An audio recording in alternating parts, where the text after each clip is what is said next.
So now let me just share the screen and then we can discuss like what we'll be looking at in this session. Okay, so most of you, I think might already have attended previous practice sessions that have been conducted by me or your other TA, right? So this is another one of the practice session. It is an extra session over here. And what we are going to do over here is we'll recap the entire course, right? So it will be kind of a revision class for you. So the a brief introduction of myself. I just hope my screen is being shared. I did not get that pop-up. Just a moment. No, my screen is not being shared. I'm so sorry. Yeah. Now I have that pop-up.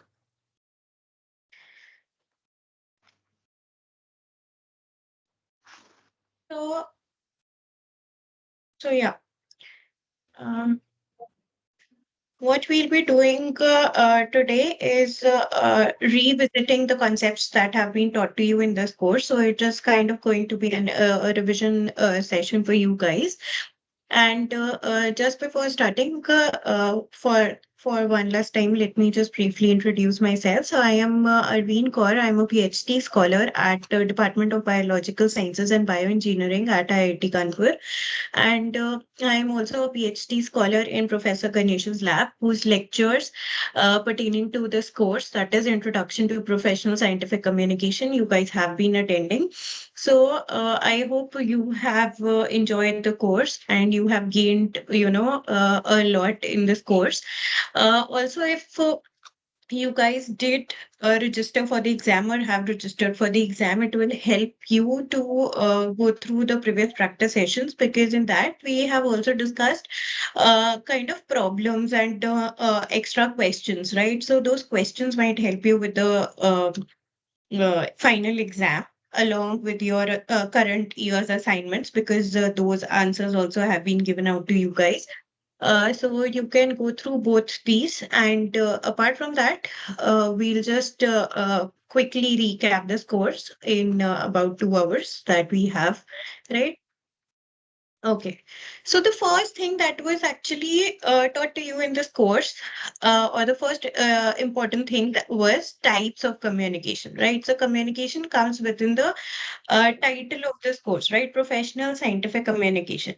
So first we have to break it down and understand what is communication in the first place, right? So what is communication? Communication is when somebody, conveys information to somebody else. Okay. So if I am sitting over here, somehow through saying out words, through sharing my screen, or through giving you out lecture notes, etc., through uploading videos, right? So I am trying to share some information with you. So that is a kind of communication, right? So because over here I have some information, I am trying to communicate it with you, right? For example, if my screen went black, right, and you guys had to tell that to me, so you will probably type it in the chat box, or you will probably raise a hand so that I can see that, okay, something is wrong. That is why you have raised a hand. You want to convey something, right? Or you might turn off on your mic and speak that, okay, we cannot see your screen. We are unable to look at your screen. We need to check what the error is, right? Whether it is on your part or my part, etc. So all these are types of communication. So the three types of communication that were taught to you were: one, verbal communication. So what is verbal communication? It means that once you are saying something or reading something, right? So something that is communicated with words. Now, those words could be in a written format as well as in a oral format, right? So the two kinds of verbal communications are oral communication and written communication, right? So, in case of oral communication, over here is a depiction of an orator, right? Or somebody who is speaking to a gathering. So, over there also, this person is using words, right? Words and statements to convey his point, right? Or convey her point. So that is what oral communication is. Uh, yeah. The other one is written communication, right? Over here is a representation of the cover page of one of the prestigious journals in biological sciences, that is Nature, right? And apart from biological sciences, it also publishes other physical, chemical related or biophysical, biochemical related articles as well, right? So it is a very, very renowned journal, and here is its depiction under written communication. Why? Because whenever we are reading a book or reading an article in a journal, right, that is how we are gathering information about what is going on in science or what is going on in that particular field. For example, over here, this journal mainly talks about advances in cancer. So there might be different kinds of studies done on different kinds of cancer that are included in this particular volume, right? So through this written communication, again, through words, information is being conveyed, but nobody is saying those words out loud, right? They have just written it down in a communication format such that you can read it and you can get that same information. The second kind of communication that was explained to you was non-verbal communication, right? So, what is non-verbal communication? Non-verbal communication basically means conveying again something through gestures, right? So, I might not say anything to you, right? But I might like to a friend, I might appear sad or I might appear to have a good news, right? Just because of the facial cues. The example given to you over here is of this lady who has joined her hands and is posing like that for the picture. So what does it convey to you? It conveys that you are being welcomed or you are being greeted, right? So that is what this particular gesture is signaling to you. So such communications are actually non-verbal communications. The third form of communication is the visual communication, right? So over here, it is very similar to written communication, except for the fact that over here there are signs and symbols that are actually depicting what is to be conveyed, right? So a road traffic signs such as the ones that are represented over here come under visual communication, right? So after we have gone through all these types of communications, there were a few other things that I wanted to discuss with regard to this, right? They have been discussed in your lectures as well as your practice sessions before. But because this is a revision and a recap, I want this also to be fresh in your memory. So there could be modes of communications that are multimodal in nature. For example, uh, this presentation that I am giving to you, right? It is a visual as well as a verbal communication, right? So over here, at least I am not doing any or conveying anything through non-verbal communication. But there is verbal communication that is happening and there is visual communication that is happening, right? So I am presenting my slide to you. The slide has data in the form of writing as well as in the form of symbols and pictures. So it is both verbal and I'm also speaking out, right? So it is both verbal as well as visual. For example, in this meeting, we also add another poll, right? We add a set of poll wherein we are asking questions and you guys have the option to answer those questions, right? So that could also be non-verbal communication because there will be some kind of information that we are gathering through the poll percentage. Or a simpler example could be that, for example, there are, say, 10 people in the meeting. Yeah, Deepika. Ma'am, this figure of lady folding hands, this will also be a non-verbal communication, na? It is a non-verbal communication, actually. And then it is also a visual communication. Um, It could be. Usually under visual communication, we classify signs and symbols and schematics and figures. We Because you looking at something, this is basically conveying a gesture, right? I am depicting you a picture of a gesture. If you will fixate on the picture part of it, yes, you can call it a visual communication. But if you are going behind that and seeing that, okay, over here, what is being represented? A gesture, right? So that will be a non-verbal communication. The other example that I was actually going to give was that suppose in this meeting we have 10 people, right? And out of them, one of you raises the hand, right? Like you did, Deepika. So this is a kind of non-verbal communication. So we could consider that in this meeting, there is all these kinds of communication that are going on, right? There's verbal communication from my end, visual communication because we are doing this on screen share platform wherein I have also visually prepared a visual presentation on PowerPoint, and plus there is non-verbal communication because when I'm speaking, I can still see that, okay, somebody wants to ask something or somebody wants to pitch in some comment. So that is why they are raising their hand, right? So that would be a non-verbal communication. Yeah. One type of any gesture can be two types of communication. Yeah. Okay, thank you.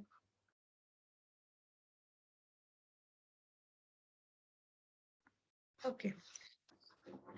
So, the other topic that you were briefed upon was how do research ideas originate or where do research ideas come from, right? So, it was one of the things that I think have to be inculcated in an individual through practice or through continuously asking questions or through continuous curiosity about things, right?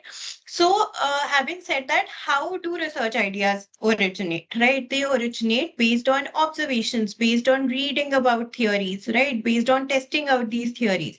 So, that is how research ideas originate. Oh, sorry. Over here, I have kept a representation that I had previously used in one of the practice sessions, in which it states that there can be three stages of the generation of a research idea, right? In stage one, the research idea is generated, right? In stage two, the research idea is refined, right? So whatever idea we have come up with, we have to continually, go and we have to make changes to that so that it turns out into a better version of itself. And in stage three, the research idea is evaluated, right? So first we are coming up with a statement. Then we are reading more about it, and then we have refined the statement to a newer version. Right after we have refined that, we still need to evaluate whether such kind of a statement on such kind of a question has somebody already worked on. Is some group working on this? Does any group's area of interest overlap with my area of interest? Can I use that to my favor? Can I speak to them? Can I join their lab, etc.? Right. So I have also, it was a finance based journal, but since we are talking about just communication and professional communication, I thought this was a good example, right? It talks about the corresponding stages of formulation of the process and adaptation for research idea formulation, right? Uh, we are not going to talk about this because it is just going to confuse us for now. For now, we will skip this. We will come to this particular, lines that were said by Rudyard Kipling, that I have six honest serving men. They taught me all I knew. I call them what and where and when and how and why and who. Right. So it just is to tell you that these are the six main questions, right? If somebody has the capability of asking these questions, that is sufficient for them, right? That will bring sufficient knowledge to them, right? Regarding any matter. For example, I over here I see an incubator, right, just next to me. So my question is, what is this incubator doing here, right? Where did it come from? When was it bought, right? It is here in the lab from before I had come, right? So I don't know when it was born, but maybe I can ask somebody. Then how is it that it is not kept in the main lab and in this other lab, right?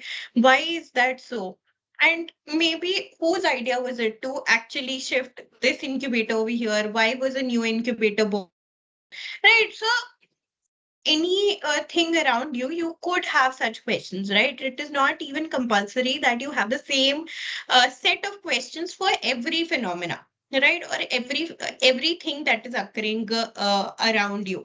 But in some cases there might be four out of this that might be applicable, right? In some other cases there might be one out of this which may be actually applicable, right? But these are the foundations of you actually building knowledge, right?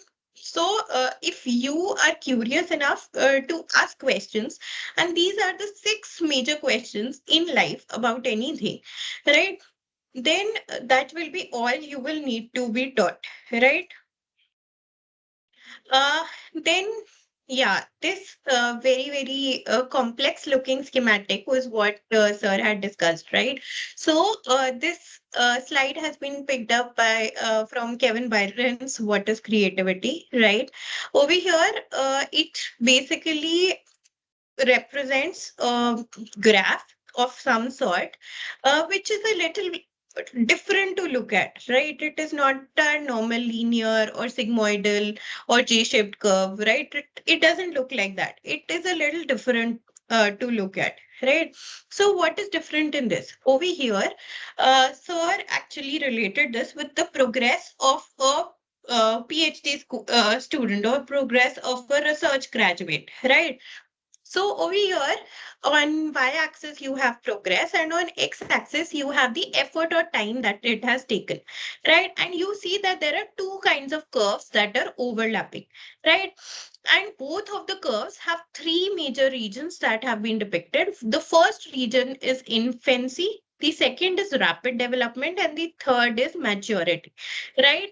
In the subsequent one, it again has the three regions, and I will tell you like why is it so. So during infancy, what do you mean by infancy? Infancy means something that is at its very premature level, right? So very premature or very initial level of anything is known as infancy, right? So at the beginning of any research, right, or at the beginning of any project, anybody will have undergo this infancy period. The rate of progress will be slow, right? The effort required will be more. The time that is taking for you to achieve a goal will take more, and the progress will be slow, right? Because there might be multiple setbacks and delays, but at the same time you will find out what is working for you, and it will lead to some growth, right? After you have undergone this period, now you are kind of aware what is working for you and what is not working for you. So you have made that segregation, right? After the segregation has been made, now you have a lot of things that are to be done and you know how to do it. Now the progress can be kind of linear, right? Or it could be very accelerated also, because you have filtered out what is not working for you.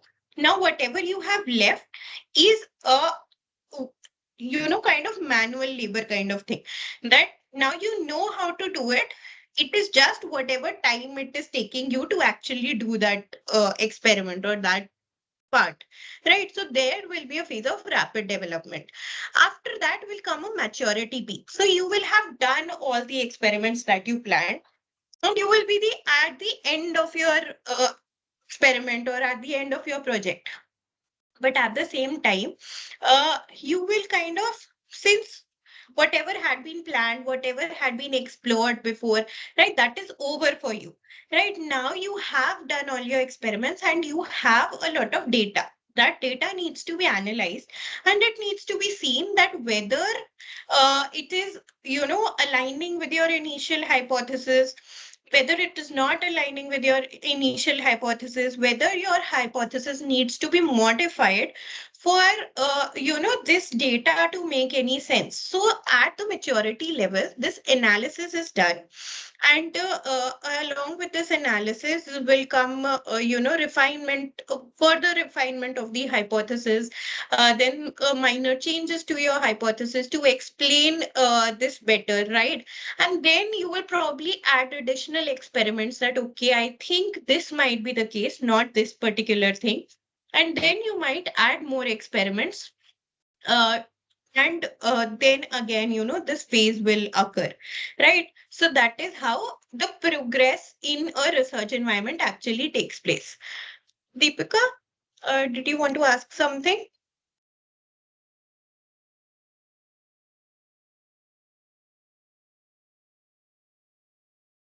Okay, Coming. so yeah. Ma'am, can you explain the smaller rectangle, the inset elaboration that Okay. is done?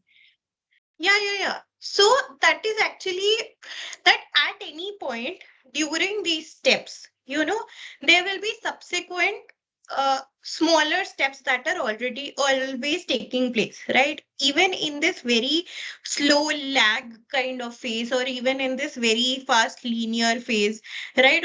Or when this sigmoidal kind of curve is obtained, at every phase, there will be some creative steps represent basically that advancements that you are making, or new ideas that you are coming up with, right? There will be some delays, right? For example, initially this particular inset is starting with a delay, right? What does this delay pertain to? So you might want some chemicals or some particular animal strains, and there will be some time that you will spend in just procurement of these things, right? So they will not be readily available for you. That once you come up with a hypothesis, you will have all that you need. No, you will have to procure elements to actually perform experiments, right? So this will, cause some delay. Then after that, you have planned your experiment, you are going to perform your experiment, right? After that, based on the result that is coming, you will probably need some more equipment, or you might want to try out the same experiment with different set of resources, right? There will be additional delays that will keep coming, and at some points there will even be setbacks, right? So for example, I have planned 5 experiments for one particular objective, right? It is not going to be all. I might have read the literature very well. I might have consulted my PI, my DAC committee, other faculty members that I know. I might have consulted the experts in the field also, right? It is still not going to be the case that after I perform the 5 experiments, everything turns out to, align with my hypothesis, or everything works out the way I have planned it to, right? The experiment itself might not work, right? We are talking about getting strange results that could happen later on, right? The experiment itself might not work for somebody. So those things will cause setbacks, but setbacks will not mean that you cannot try other things or try other experiments, right? So that is just what this inset represents, that these uh, uh, incubation of new ideas and delays and setbacks are a part and parcel of all these three major steps, that is infancy, the rapid development period, and the maturity period, right? It is going to happen. Now to explain it, huh? Ma'am, the Yes. color they have used is that for infancy, it's a part of infancy. The color they've used is green, and again in the inset they have used different colors for rapid development, which we are using. So it's creating a bit confusion. Yeah, so that is actually what has directly been taken from Kevin Byron's, representation. So that is actually one of the problem with a lot of illustrations that you might have heard Sir also talk about, right? So it basically represents that even this bigger line, right? Even if I'm talking, if this whole line was this bigger line, in that also there will be a lot of ups and downs that will occur, right? The Hmm. average value or the mean value out of it will be this line that we are seeing over here. Right, the colors that you are talking about, that is actually a thing that they should have taken care of, right, while doing that. So that is part and parcel of us understanding how illustrations could be very, very simple to understand, or they could be very, chaotic. That Yeah, there yeah, needs to be a lot of focus on so many things that you have to put, because once you look at it, it is not clear to you, right? So that is why there are these other things that have been talked about during your course, that you should only use different colors if it actually means something. You should stick to that color if it is meaning one thing. You can switch to another color if it is meaning something else, right? You should always label whatever you are drawing or whatever you are representing. For example, over here they could have, instead of this dotted line, made this entire line as green. It would have yeah, correctly represented that, okay, it is a part of infancy period, right? Because that is what they are trying to show by the inset. But they were yeah, not yeah, very clear with that. Hmm. yeah. Fine, ma'am. Yeah. So here is a quick example of which I had actually discussed in the practice session also. So I'll just fly by it. So, for example, we can consider a infancy to be an initial idea and work that is carried out on that idea, right? For example, the idea could be gel pens write more smoothly than other kinds of pens, right? Now, after I have come up with this idea and I have gone through the infancy period, I will try out some things that are working or not working, and then I will eventually reach the rapid development period. Right over here, what I will do is I will work towards proving the initial idea and I will collect data. Right. So over here, the example is that I will test various types of gel pens against liquid ink based pens, ballpoint pens, pencils, fountain pens, etc. Right. So that is what I'm going to do during my rapid development period. After that will come the maturity period, right? In the maturity period, based on whatever data I have obtained in this experimental phase, in the rapid development period, I will basically, I will make observations and inferences, right, based on the data that has been obtained. After this, there will be naturally three kinds of questions that could occur to my mind, right? That whether these observations and inferences can prove the hypothesis that I have originally presented. Will we have to modify the hypothesis for it to be proven or for it to be correct? Or will the hypothesis be nullified? That is, will it be proven wrong? Right? So the observations that I actually make after this rapid development period is that gel pens work smoothly on good quality paper, but lose the battle on lower quality paper, right? That GSM, higher GSM, it is working very nicely. On lower GSM paper, lower quality paper, it is not working that well, right? On rough kind of papers. Then gel pens tend to smudge on the paper, and gel pens are unable to work on the wet surfaces. So even if the paper is a little bit moist, it will not be able to work that well, and it will kind of smudge, right? So what we will do, we will modify the hypothesis for it to be correct. How will I modify it? Now in my new infancy, what will I write? Instead of my initial hypothesis, that was gel pens write more smoothly than other kinds of pens, I will basically modify my statement and say gel pens write more smoothly than other kinds of pens if the paper quality is good and it is not damp or wet in any sense. Right? if I just modify my hypothesis to add a few more sentences or few more lines to it or few more, facts to it, then, I can just proceed with the data that I have because it is actually proving that. And then I can move on with my, statement. So this was my initial hypothesis. Then I modified the hypothesis, and this is the new hypothesis, right? So that is how this maturity period is working, right? So it is making you think that based on the data that you have, based on the observations or inferences that you have already made, what else do you need to do, right?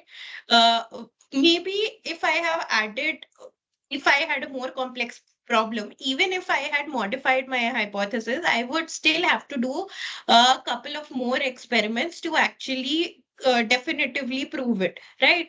So then there would be another rapid development and maturity phase, right? Maybe after that, I would have actually attained my final result or final outcome, right?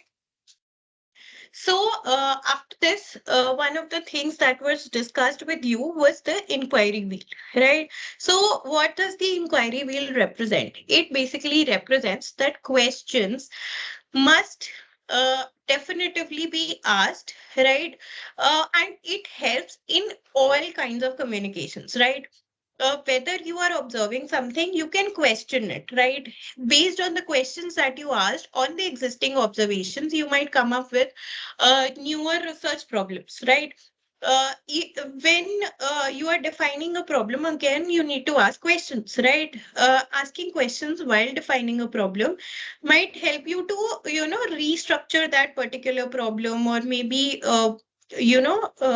better it in a certain way, right? Then it is the same for all these other things like forming the question, investigating the known, articulating the expectation, carrying out the study, interpreting the results, reflecting on the findings, communicating the findings, etc. Right? So questions being asked is one of the cores of research and research communication for that to be conveyed. Then the other things that you were taught with respect to how a hypothesis is built, right, is the two kinds of reasonings, right? One is the inductive reasoning, the other is the deductive reasoning. So what is the inductive reasoning? The inductive reasoning basically starts with the observation, right? So there is an observation that is made. Based on that, a pattern is identified. On that, a hypothesis is built, and it is basically proven into a theory, right? So for example, these kinds of logical reasoning questions that we answer are actually inductive reasoning. So over here you are saying that we are observing something and we are observing a pattern, right? Based on that, I will hypothesize what is going to be in the kind of this bow-shaped structure that is actually going to replace this question mark, right? These are other kinds of inductive reasoning questions, right? So inductive reasoning is basically the process where a small observation is used to infer a large theory without necessarily proving it, right? If we are not talking in context of these logical reasoning questions that we have given an example of, if we talk about it in case of nature, right? For example, the kind of examples that Sir has given, right? That somebody says that okay, a black dog bit me yesterday, and somebody who I called. Then I have a okay. So I am currently at IIT Kanpur, and say somebody, some black dog bit my friend, right? And then I talked to another friend or to my friend, with my friend at IIT Kanpur, right? And then I called another friend of mine who is at NII at New Delhi, right? And she told me that somebody in her lab had been bit by a black dog, right? Based on these two, instances, I come up with a hypothesis that black dogs bite people, right? or even more so, black dog bites, black dogs in research institutes bite people, right? So, based on just two instances or maybe four instances, I will come up with a hypothesis, right? So, based on very limited information, very limited observation, and I might not even have seen a lot of things, or I might not even know about a lot of other dogs that have bitten other people in the campus, right? I have come up with a hypothesis that black dogs will bite people, right? And then I will steer clear from black dogs. So that could be wrong, right? So that is actually the potential problem with this kind of hypothesis. That is the inductive leap that we take in the generalization of small patterns might not be correct every time, right? Sometimes they might be correct, but it might not actually be correct every time. Okay. The other kind of reasoning that was taught to you is deductive reasoning. So, what happens in deductive reasoning? So, you go and you read a lot, you come to know about existing theories, existing questions in the field, existing explanations of questions in the fields, and these are actually theories, right? When you read about these theories, you come with gaps, or you find gaps that are still not explained by the theory, or even if they are explained, they have not been proven, right? So you come up with a hypothesis, right, to prove that gap. And in this hypothesis, you are basically, after you have given this hypothesis, you have planned a set of experiments that might be able to prove that gap, right? So that will definitively become true if you can prove it, right? So you come up with a hypothesis based on existing theories. After this, you perform experiments and then you observe what is the result of your experiments, right? Based on this, you form any, reasoning or confirmation. So over here, what are you doing? You are not generalizing things, right? You have read about something. Now, based on that, you have come up with a question. For that question, or to answer that question, you are actually looking at another set of, experiments that you could perform. Then you will observe what is the result of your experiments, right? Uh, and only after that will you come up with a final say as to what could have been going on, right? So the actual kind of hypothesis or research is actually a mixture of both inductive and deductive reasoning, right? So why? Because somebody might observe a pattern and may form a hypothesis or a tentative hypothesis.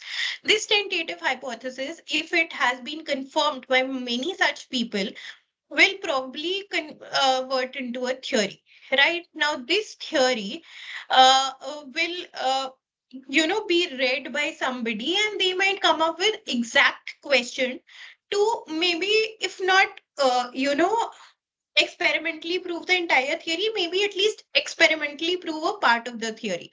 And they will come up with their own hypothesis and plan experiments and come up with their observations and then confirm, right? So that is how actually research is conducted. It is uh, it the inductive and deductive reasonings, they go hand in hand. Then, since we have extensively talked about hypothesis and theory in the previous two slides, it is also essential to introduce you to these terms, right? What is a hypothesis, what is a theory, and what is a law, right? So let us first introduce hypothesis. Just a moment. Yeah. So what is a hypothesis? It is an explanation of an observed phenomena, right? It will explain what you expect to happen, right? It is also testable and measurable. That is, Excuse me, experiments can ma'am. be done. Yeah. Excuse me, ma'am. Ma'am, Hmm. in the inductive reasoning, there will be no experimentation. No. So based on an observation, you are actually giving an Pattern. explanation or a result based on an observation, an already existing observation. So that is actually what is inductive reasoning. Okay, okay.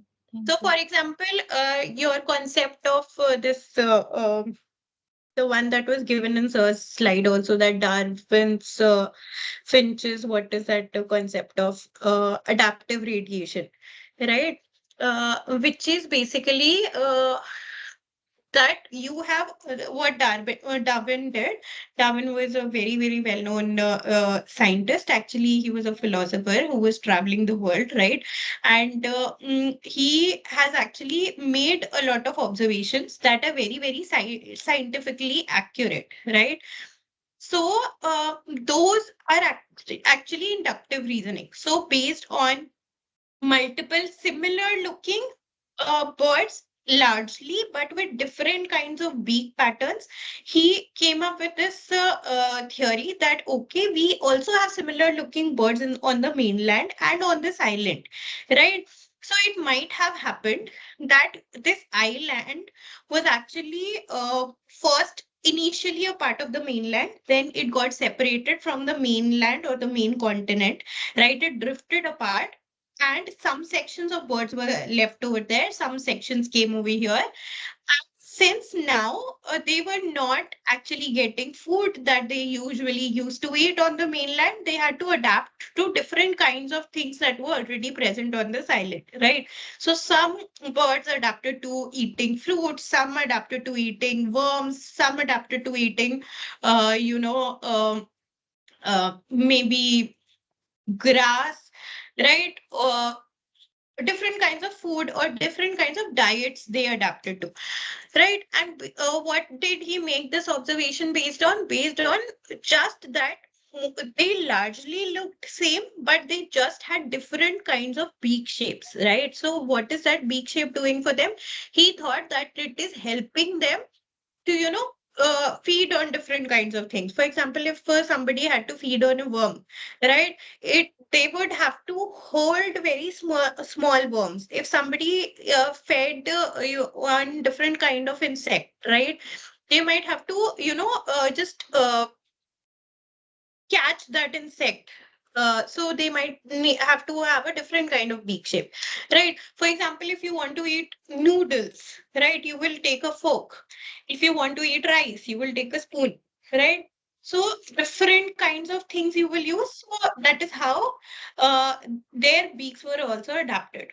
So that was an example of inductive reasoning. Deductive reasoning is generally what we find through experimentation, right? It is most of these things that we have found that, okay, what is the structure of DNA is a result of inductive as well as deductive reasoning, right? Experiments have been performed for that, except so these kinds of examples are there. So, what is a hypothesis? It is an explanation for an observed phenomena.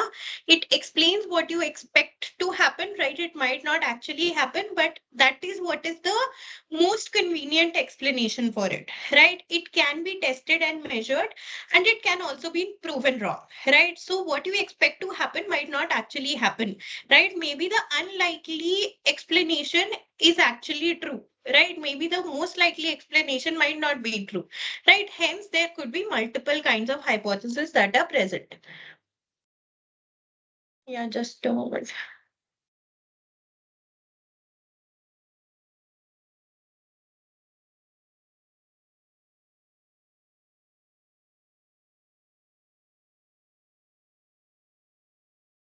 Uh, okay, just a moment.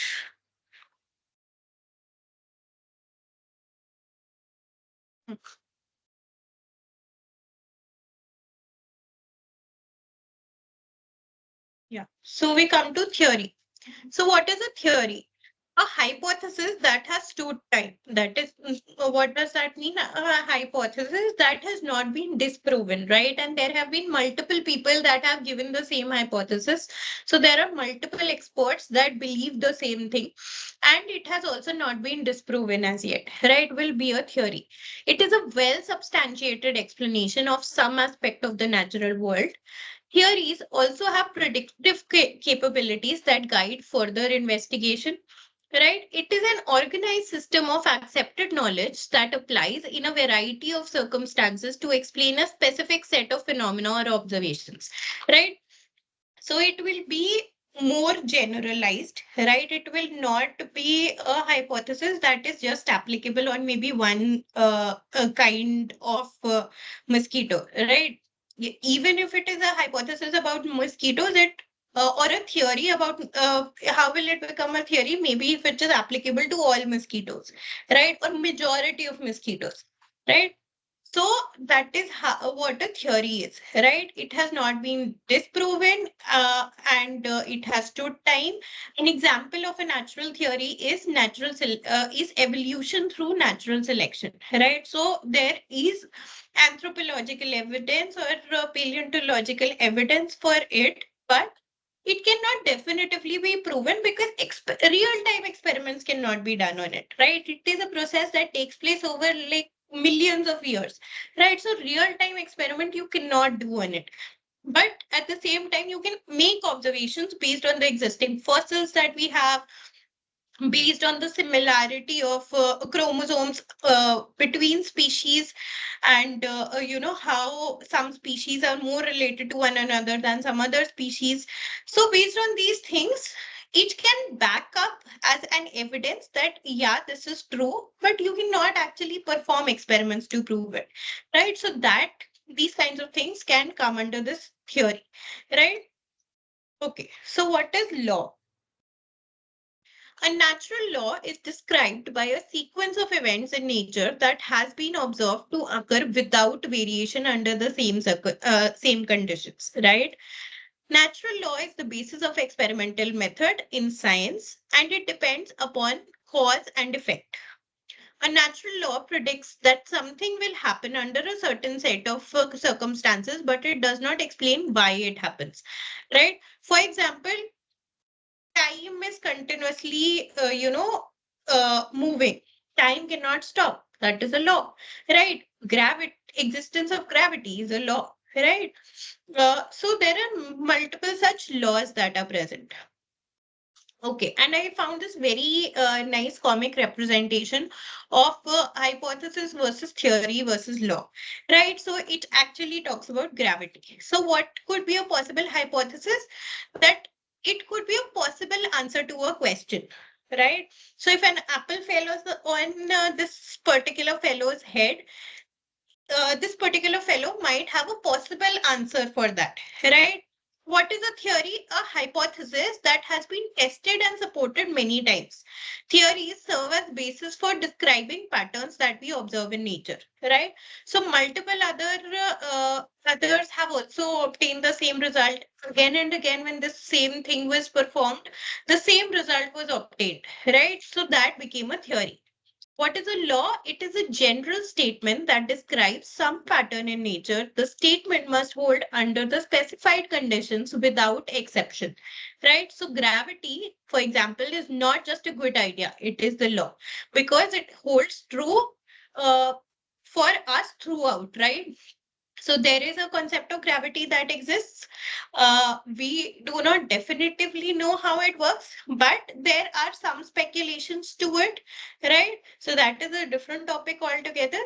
And we know that the gravity in other planets or in moon is lesser. So, the mass of an individual, sorry, the weight of an individual will be lesser on those planets, etc. Right? So this is a law that is actually present.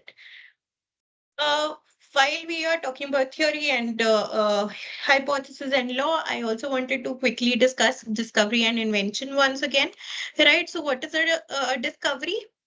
The concept of discovery indicates the process of finding something that exists but has not been known or recognized yet, right? So what will be a discovery? For example, somebody tomorrow found a new planet, right? A ninth planet in the solar system, except for Pluto, right? Or a 10th planet for that case. In our solar system, in our particular solar system, right? So that will be a discovery. If somebody actually found another satellite that orbits, Earth, but has not yet been found, that will be a discovery, right? That satellite would always have existed. It is just that we have not been able to find that as yet, or before this, it had not been recognized, right? So such observations pertain to discovery. So somebody's mic is turned. I think it has been turned off. Yeah. So such kinds of things are just a moment, guys. I will just turn off the mic. Yeah. Yeah. So I've turned it off. Huh.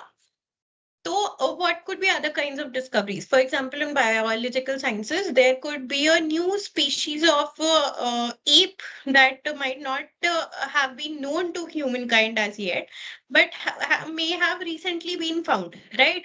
So, that does not mean that the ape has come up magically and exists like it is 2 day old only because it was found 2 days ago, right? That's not the case.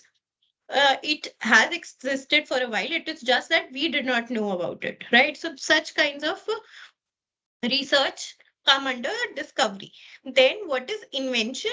The concept of invention, on the other hand, indicates the process of devising something that does not exist, right? So, for example, electricity or light bulb is something that did not existed, right? It did not exist on its own. What existed on its own? What was the source of light? It was the moon or the sun, right? These were the natural sources of light.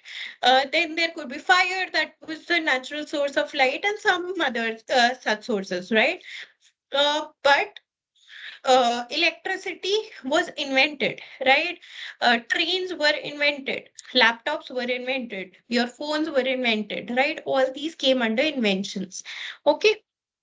So when you are devising something that did not exist prior to that, that is basically known as an invention. Uh, then there was also talk about common sense, and we will quickly just read about what common sense is, and then we will discuss about why we are actually even coming to this or even discussing what common sense means. So just let me correct my posture.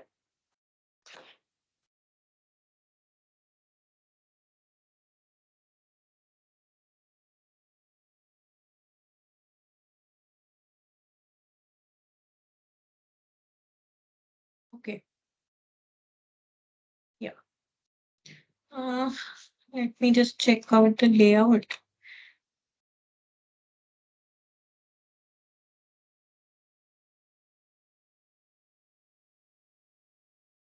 Okay.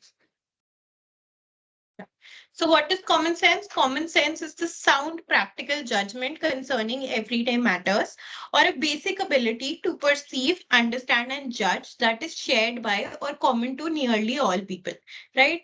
So, it is basically an ability to understand what is going on in your surroundings, right? That is what common sense means. Okay.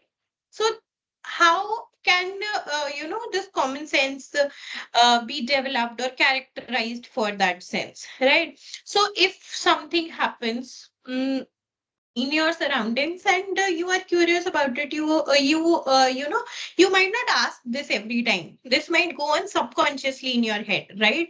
That why did this happen? Then you come up with an answer in your head.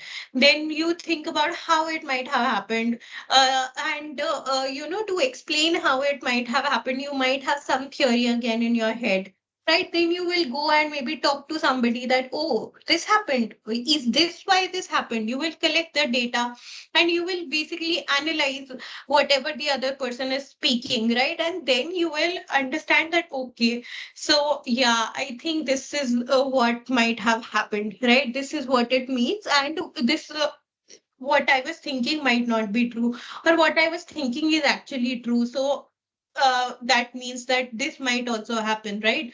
So there could be some such kinds of thoughts that you might face, right? It will not always be active, you actively thinking about it, but but if it is pertaining to normal day-to-day life questions that or day-to-day things that go on in around you or in your life, right? It will probably a lot of these questions will be subconscious in your head, right? Your mind might be thinking about it and might be analyzing these things. Okay. So that is what is common sense, right? If you can, or if you actually have the ability to basic ability to perceive, understand, and judge what is, happening around you or what is being shared, right? So that is common sense. Now, why are we discussing about this? That is because it is very similar to how research is also done, right? Similar kinds of questions are asked. So this, uh, you know, uh, other figure represents a research model, right? So what is the research model? What would be the kinds of questions that will be asked in a research model? Will be that you will probably come up with a research question, right? That will be based on, your knowledge about the field, what is the currently existing gap in the field, etc. Okay. Uh, is that a fresh hand raise, Deepika? Ma'am, I'm saying that is common sense means that it can be of people in two different societies, or is it for some people who are together in one particular area? Suppose something that an Indian is thinking, or some US citizen is thinking, will that come under common sense? it it is very context specific. Okay, so if you are talking about maybe what something that you might consider as common sense might not be considered as common sense in some other region, right? So if you are talking about what does somebody in North India or somebody in South India generally eat, right? So it is kind of common sense to us Indians that okay, maybe somebody in North India, it is most likely that they will have pulse in their diet. They will have rice in their diet. They will probably have wheat, flatbreads in their diet. That is rotis or chapatis, and probably some kind of regional vegetables that are that go on in this season, right? On the contrary, somebody in the south might again have rice in their diet. They might have, a coconut-rich diet, and they might have, rice substitutes like or rice-based dishes like idlis and uttapams and dosas in their diet, right? So this is common sense to Indians, but it might not be the same kind of common sense, might not apply to somebody who is living in America, right? And an American native and an American citizen. But something like why, uh, you know, um, at what or how many hours should one generally sleep, or how much of water should one drink, these kinds of, it is not again very context specific, right?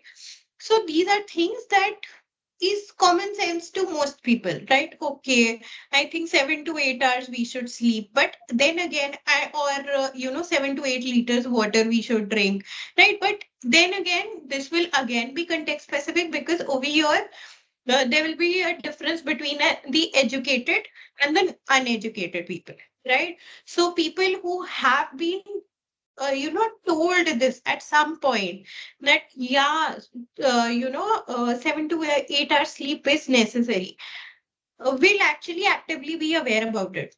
The uneducated people might also be taking the same amount of sleep, average sleep, right? But they might not actively think about it that much, right? So it is kind of context specific. Okay, thank you.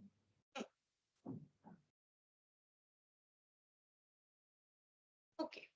So yeah, I was talking about this research model that over here also we come up with a question to actually work on that question or prove that question. We develop a theory or a hypothesis. Then we identify the variables that what other things we could look into during this particular research. Right? We will identify the hypothesis. We will test the hypothesis, then we will evaluate the results, and then we will review the results, right? How will we review? We will talk to other people, other experts in the field, etc. That is how we will actually then state our results to scientific communication. So that was the basic research model. But what is research actually? Right? Research is defined as the creation of new knowledge and or the use of existing knowledge in a new and creative way so as to generate new concepts, methodologies, and understandings. Okay. So when we talk about research, models, like we talked about earlier also, most of the research projects share the same general structure overall, right? Which could be presented in the shape of an hourglass. So, what is this hourglass notion of success? That generally we begin with broad questions, then we narrow down and focus in the operationalize. Uh, uh, okay. So, what happens is we begin with a broad topic, right? For example, I want to work on cancer and I will begin with a broader question that is, or broader concern that is cancer altogether. Then I will narrow down or focus in some topic, right? Then I will say, that yeah, cancer is persisting, it is growing day by day, these many people are now affected by cancer, these are the cures that are currently available, right? Etc, etc. I will speak about it in a broader sense, and then I will narrow it down to I want to look at breast cancer, right? So breast cancer is what I want to work on, right? Then I will operationalize that in breast cancer also. What do I want to do? There is a specific kind of mutation that is present. I want to see that why is this particular kind of mutation in breast cancer not responsive to the drugs that are given to other kinds of mutant patients of breast cancer, and they are recovering well, but this mutation patients are not recovering well. I want to, work on this particular field. I have further narrowed it down from cancer, right? Then I will operationalize that. I will think what is the kind of experiments I will do. I will do those kind of experiments, and then I will observe whatever data I have. Right. After observing, I will analyze that data and I will reach some conclusions. Right. Based on whatever conclusions I have reached, right, what will I do? I will basically extrapolate that to a larger cohort, right? So I have studied this particular mutant. In this particular mutant, I found that there might have been some kind of cellular pathway that was involved in its drug resistance, and consequently, it is actually possible that most of the drug resistant or chemotherapy resistant, mutations in other kinds of cancers or in other kinds of cancers, or maybe in other kinds of diseases also, is coming because of this phenomena of cell, biology that I have discovered, right, using this particular model. So again, I will generalize and I will extrapolate that data, right? So I will generalize back to the questions. So that is how an hourglass notion of research is actually formed, right? Once we talk about research, there are four important characteristics that it must follow. It should be quantifiable, verifiable, replicable, and defensible, right? What is quantifiable? That whenever you are actually, giving some data, uh, you or this is actually a new addition to research nowadays, right? So earlier, what you could do is that you have seen something, you have observed something, and you are reporting it. Yeah, you have shown that, okay, this is the staining that I had performed, this is the normal condition, this is the diseased patient, and this is what I can see. Right now, what you have to do is that, okay, this is what I see, and I see that there is this much percentage of difference between the normal and the diseased patient, right? So it has to be quantifiable so that you know that how much of a difference or how much of a significance you are getting out in your results, right? Could it be a chance event that you are getting these results, or is it actually very very significant that no, it is just because of your disease condition that you are getting this result? So that's why it has to be quantifiable. There are different kinds of quantitations that are done in different experiments, right? Then it should be verifiable, right? So even if I am reporting something, right, it should be the actual data, it should not be manipulated, right? If somebody wants to check the raw files of that data, it should be there, right? I should be able, or that person should be able to verify that data. right? That it actually exists. It has not been manipulated.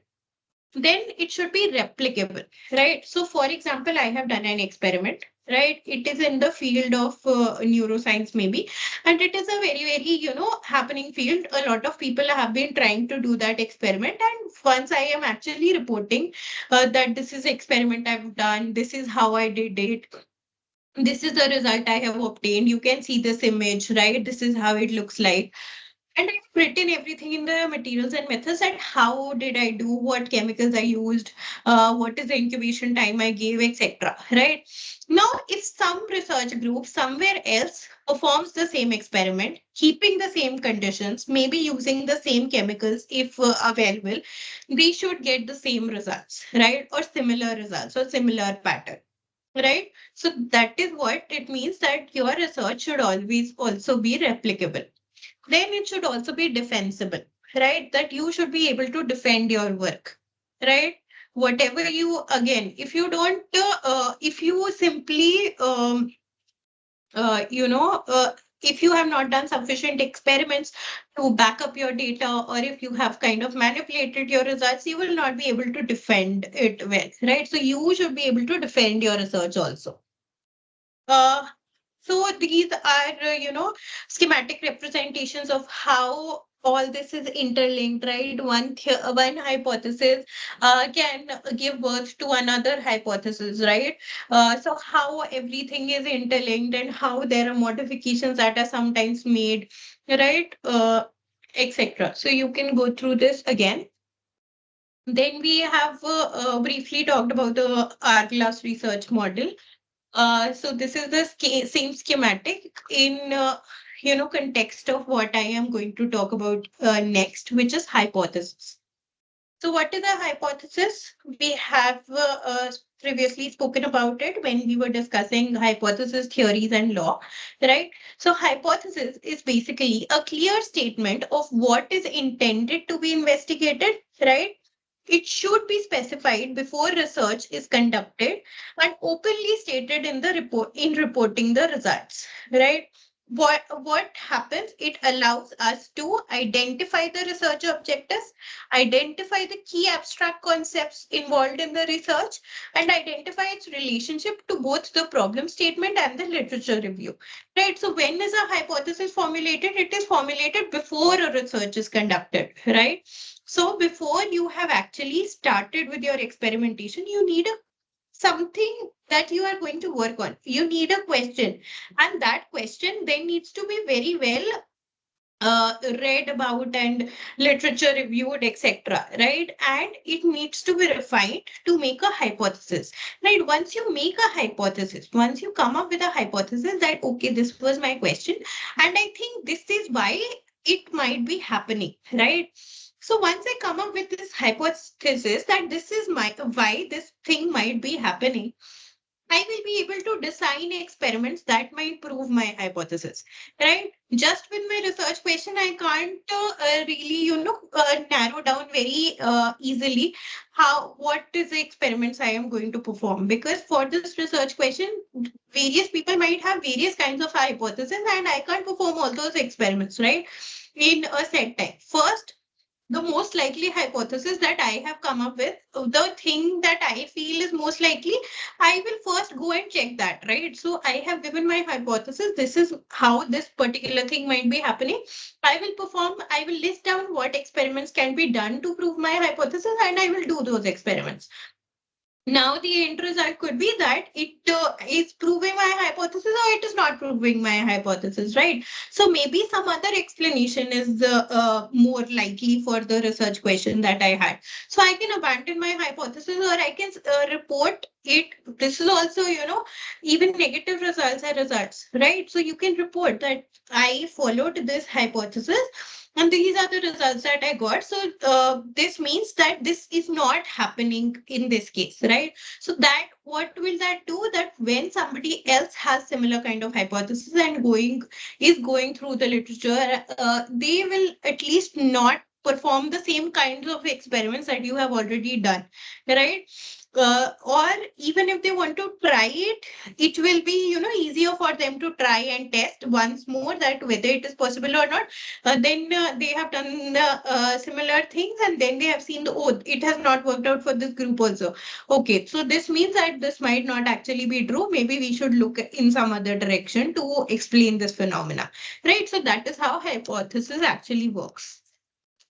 Then a problem cannot be scientifically solved unless it is reduced to a hypothesis form. That is what I just explained.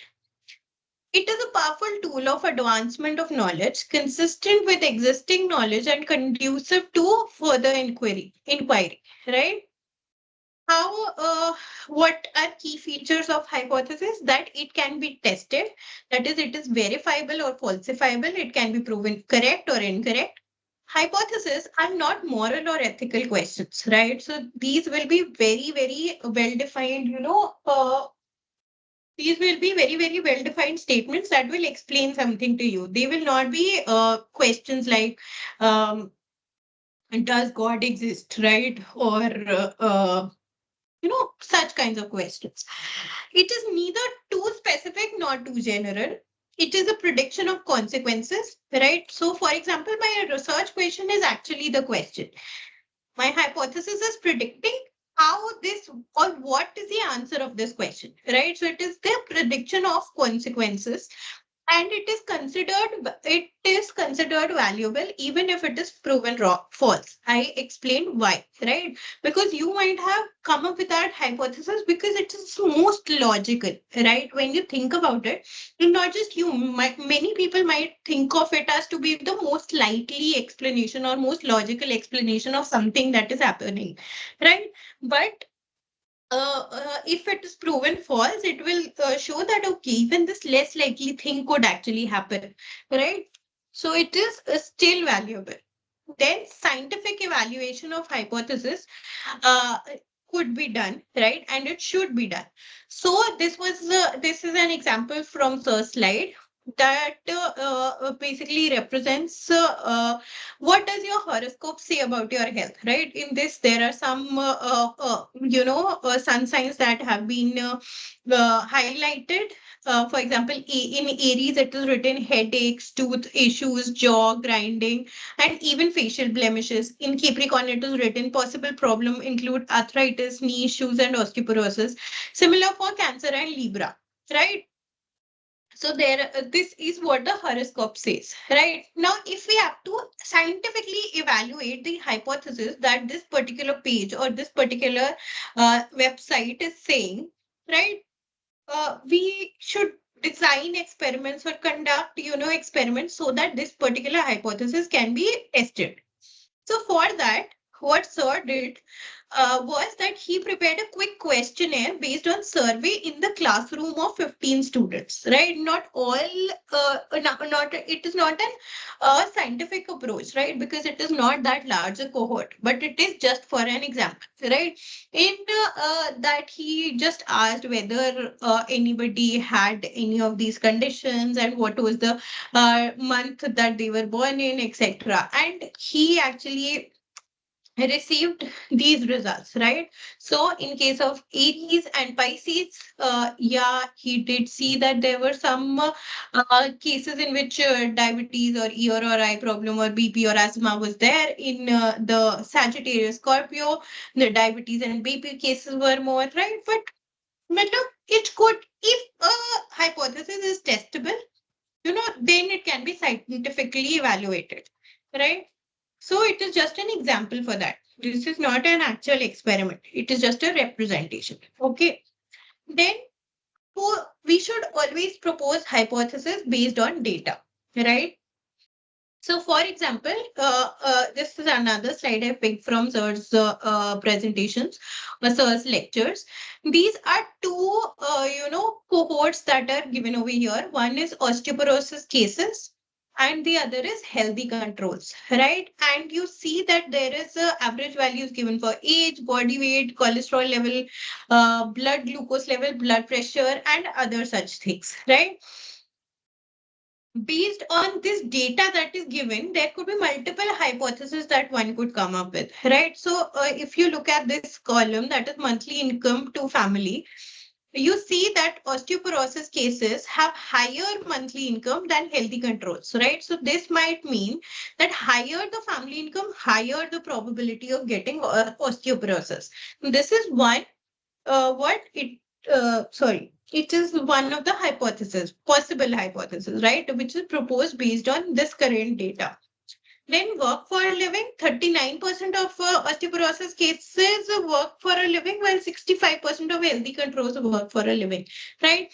So those who work for a living or have a job are at lower risk of developing osteoporosis. This could be another proposed hypothesis, right?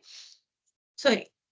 Then there could be this, that the number of smokers and alcoholics are more in healthy controls than in osteoporotic cases. So this could mean that smokers and drinkers are at lower risk of developing osteoporosis. Right? This is another educated proposal based on this data. Right? But is it really well educated hypothesis? No, because over here there is a ratio of sample size that is given, right? Male to female sample size. And you can see that the male to female ratio is much lower in case of osteoporosis cases than in the healthy controls. So the healthy controls have more number of males or almost an equal number of males and females, and in osteoporosis cases there is much more number of females that are present, right? So what would this pertain, that a thorough review of literature and a thorough analysis of the original data are essential prerequisites for developing a very good hypothesis. Hypothesis could be anything, right? But whether it is a good hypothesis depends on how well you have actually researched data. So this basically means that since the number of females is more in this cohort, it might be possible that uh, osteoporosis is more common, or females are more prone to it, right? That would also explain why lesser osteoporosis cases work for a living, right? Because the average number of females that are working is lesser than the average number of males that are working, right? Similarly, the smokers and alcoholics, the cases are more in case of men than in women, right? So that is why it was not, most of these hypotheses were not very well researched hypotheses, right? Then we come to the structure of a research paper, right? We have briefly spoken about it, that it has an hourglass kind of view, right? So what is this hourglass kind of view? First, we start with a broader topic. We introduce that broader topic. We narrow down to our topic of interest, right? Then we come down to our question, right? Based on that question, we formulate some methods that are the experiments that have been done or performed or are to be performed. Right after they are performed, we make observations, then we state the results. We state the results, we again extrapolate these results to the initial, introduction or initial bigger question that we were asking, which is the discussion, right? So it is an hourglass kind of structure, right? And you can see that there is an addition over here, that is an abstract, which what is it? We will discuss very shortly. So when we are writing a research paper, there are some things that must be followed for a good writing. So it should be cohesion in writing or narration. So how will that happen? These are some of the things that you will have to take, in or keep in mind. The first is that you should always have a given and new, right? Then you should create focus, and then there should be topical progression, and then first you should introduce lighter concepts, and then you should go to heavier topics. So we will discuss each one of these. Given and new principle. So okay, this is a fairly big paragraph to read, but maybe we can just read a little bit of it, right? So text A, has one style of writing, text B has another style of writing. Text A, let me begin reading. The application of science to the creation of useful devices to meet the needs of society is called mechanical engineering. Right. So over here, we don't know what is being talked about until we come to the end of the statement. That is, we are talking about mechanical engineering. Versus in text B, we begin with mechanical engineering is the application of science to the creation of useful devices to meet the needs of society. Right. Over here, we know what we are talking about already. Statement two, the design, manufacture, operation, and maintenance of a wide variety of machinery are the focus of mechanical engineers' work. Right? Again, until we come to the end of the statement, we don't know what is being talked about. While in text B, it says mechanical engineers focus on the design, manufacture, operation, and maintenance of a wide variety of machinery. Similarly, if you read the other lines also, you will understand that first you need to introduce something that is already known, right? Mechanical engineer. You might already have heard about it, even if you don't know what it is, right? So, first you introduce that, okay, we are going to talk about mechanical engineers. And now let me tell you what they are. That is the new. So, the given is a term that we already might know or might relate to. And the new is what you are actually, what is the knowledge that you are actually imparting, right? So, for example, in this particular session, the revision session that I'm conducting right now, if I begin with this slide, given and new, right, will you get the context of it or will you understand it, right? Eventually, I talk about the entire presentation, right? All my slides are the same, but if they are in the jumbled order, right, I will still talk about the entire thing. Right? Every topic I will discuss, but will it make sense to you? No. So first I have to explain what you know, right? Based on that, I will come to a question that you might not know, right? Or that you might need to revise, right? So that is how we will proceed. Right. So over here, text B is obviously a good, better example than text A in this particular category. That first we should introduce what our audience or our recipients might already know, right? And then we should, join in or add in the new concept that we have to impart. Then creating focus, right? So for you to be an effective communicator, you also have to, gather the focus of the audience, right? You have to have them hooked, right? So whether that is through, if, for example, this was the text that you were reading, you will very soon become disengaged because it is not very well written, right? It is not going to hook you to reading it till the end, right? This you might read till the end. So you have to, follow this given and new concept, which is very similar to the topic and comment. So topic and comment are very closely connected to the concept of given and new information. These concepts will be helpful to us in the rest of this module. Right? More precisely, we can define topic and comment as follows. So the comment is what is being said about the matter or idea currently being discussed, and comment is normally found toward the end of the sentence or clause, right? It usually provides the reader with new information related to the topic or the information that otherwise needs to be brought to the reader's attention, right? So, for example, if I say that I want to work on this XYZ mutant in breast cancer, right? It might appeal to some audiences, right? It will not appeal to a larger group of audience. But if I start talking about cancer, then I say that there are various kinds of cancer. One of the very rigorous forms of cancer is breast cancer. There are some forms of breast cancer in which the existing therapies are working well. There are some other forms of cancer in which these kinds of therapies are not working that well. I personally want to understand that what could be this, resistance causing agent, right? And I think that even if I study it on this particular variant of breast cancer, I can extrapolate my findings to other kinds of resistances seen in other kinds of cancers. Now, right now, I have a larger audience pool, right? Because I have said that I'm working on cancer. There are multiple people working on cancer. Maybe 100 people work on cancer, and maybe only 7 work on what I actually want to, the mutation that I want to work on.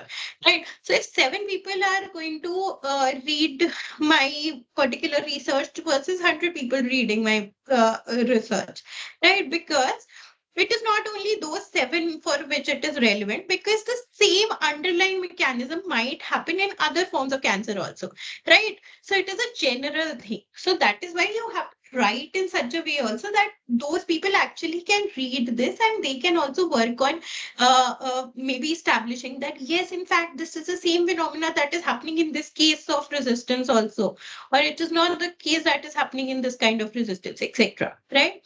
So that is what you have to do. Okay.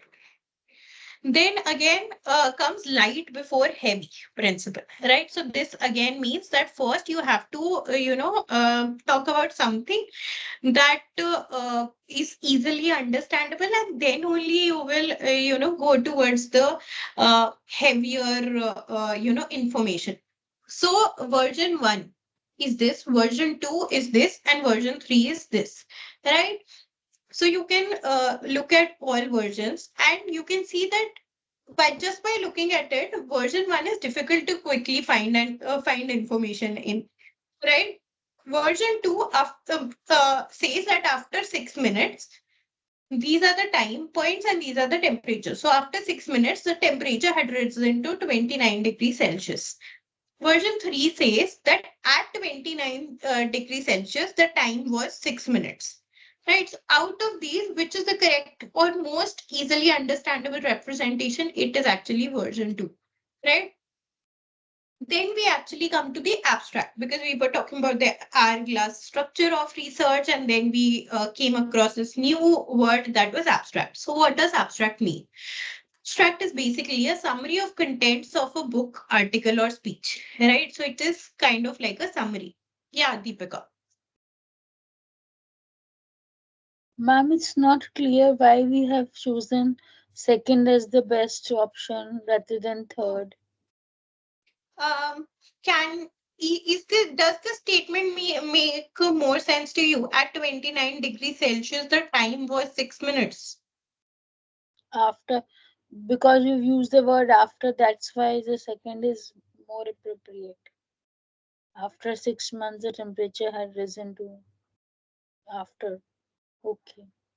So over here, even if you modify the statement and if you say that uh, 29 degrees Celsius, the time was 6 minutes, or uh, the temperature was 29 degrees Celsius after 6 minutes.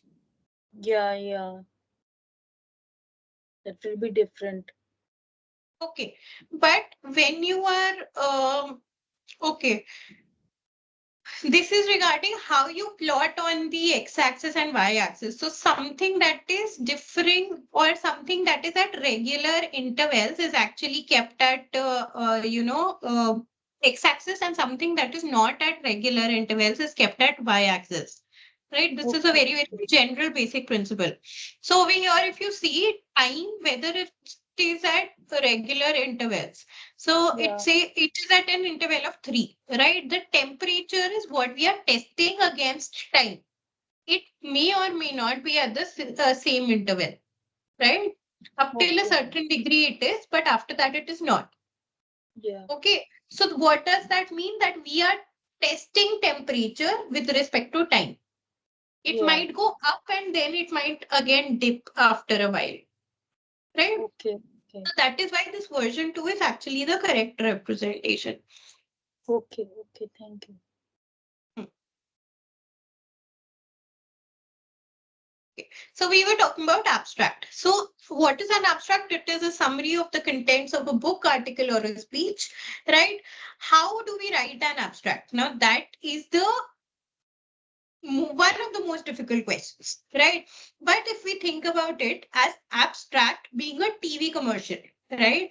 Whether the reader would read the entire report or not depends on the interest you create on the topic of itself in the abstract, topic of interest in the abstract itself, right?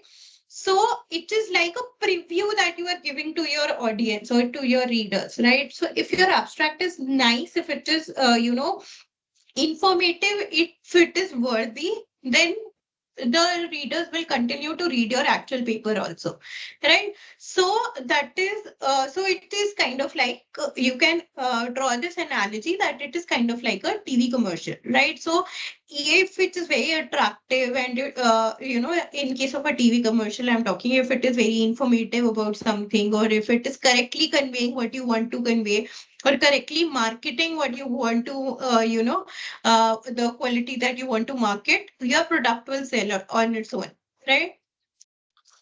So, what are some of the key, lines that need to be written in an abstract, right? So, there are these 6 sentences that you must include in your abstract in this order, right? So the first one is introduction, right? So, introduction is a separate topic altogether. All these things might have a separate, column altogether. So it has to be a brief introduction at that, right? In one sentence, what is the topic? You will explain, right? Then you will state the problem that that you tackle in your research or in your research paper. Then you will summarize in one sentence why nobody else has adequately answered the research question yet. Okay, that maybe there were this technology that I'm using is new, right? Earlier, this when this technology did not exist, it was not possible to do this, something like that. Okay, then explain in one sentence how you tackled the research question. Then, in one sentence, how did you go about doing the research that follows from your big idea? And as a single sentence, what's the key impact of your research? Right. So all this you have to write in an abstract, and very, very briefly, you have to write all this information. Right. So this was an example that I picked up from Sir's lectures, right? So you will have it in notes and you will have it in Sir's lecture. You can go through this example. This is a shorter one, right? So over here, the first line is giving some background information. Then this that is colored in red is actually, yeah, okay. The one that is colored in red is actually telling what is the outline of what was actually investigated in this experiment, right? Then the hypothesis is stated. Then there is a summary of how these experiments were done, right? Summary of methods. Then what were the results obtained? A summary of that. There is two statements that are given for results, right? And then a summary for discussion, one statement for discussion that has been given, right? uh, then we come to discussing about what is, the general readership of a paper.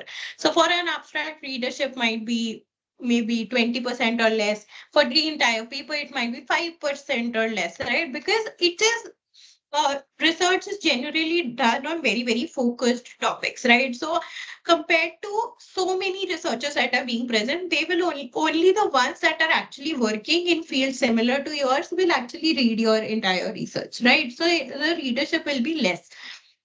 But why are we discussing this? Because there were a lot of questions pertaining to this, even while we were solving previous year questions and this year's assignment, that which part of your research paper will actually have the highest readership, right? So it is going to be your title. Title always has 100% readership, right? Why? Because anybody who is visiting a page, right, maybe visiting a journal page or opening a book and seeing, the contents of that particular book, will always read the title, right? Based on the title, also, first they will decide whether they want to read the abstract or not, right? Because so this might be a filtering point for many people, right? So they will read your title. Based on that, they will understand whether it is relevant for my literature review or not.